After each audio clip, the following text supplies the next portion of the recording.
পাবনার বিভিন্ন হাটবাজারে প্রশাসনের চোখ ফাঁকি দিয়ে বিভিন্ন চায়না দুয়ারি জাল ক্রয় বিক্রি করে আসছে একটি অসাধু চক্র।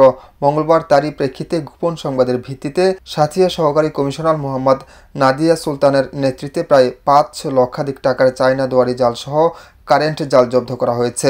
একসময় বেশিরভাগ বিক্রেতা পালিয়ে গেলেও একজনকে আটক করে ২,০০০ টাকা জরিমানা করা হয় এবং এলাকাবাসীর উপস্থিতিতে জাল ধ্বংস করা হয়। সাংবাদিকদের করা প্রশ্নের জবাবে সাদিয়া সুলতানা বলেন, বর্ষার শুরু থেকে বিভিন্ন হাটবাজারে বিক্রি হয় এসব নিষিদ্ধ জাল। আমরা বিগত দিনেও অভিযান পরিচালনা করেছি।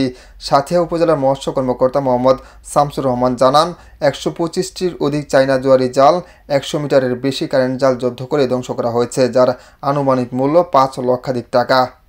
এখানে প্রায় আমরা আজকে মিয়াপুর রসুলপুর হাটে প্রায় ১২৫টির অধিক চায়না দুয়ারি জাল এবং ১০০ মিটারের অধিক কারেন্ট জাল এখানে জব্দ করা হয় এবং সেটি পুড়িয়ে বিনষ্ট করা হয়।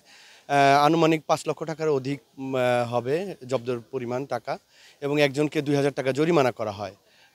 ছিলেন সহকারী কমিশনার ভূমি সাথিয়া মহোদয় এখানে ছিলেন, উপস্থিতিতে অভিযানটি পরিচালনা করা হয়। আমাদের মৎস্য অফিস থেকে সার্বিকভাবে সকল সহযোগিতা থেকে শুরু করে আমরাও অভিযানে সরাসরি অংশগ্রহণ করি।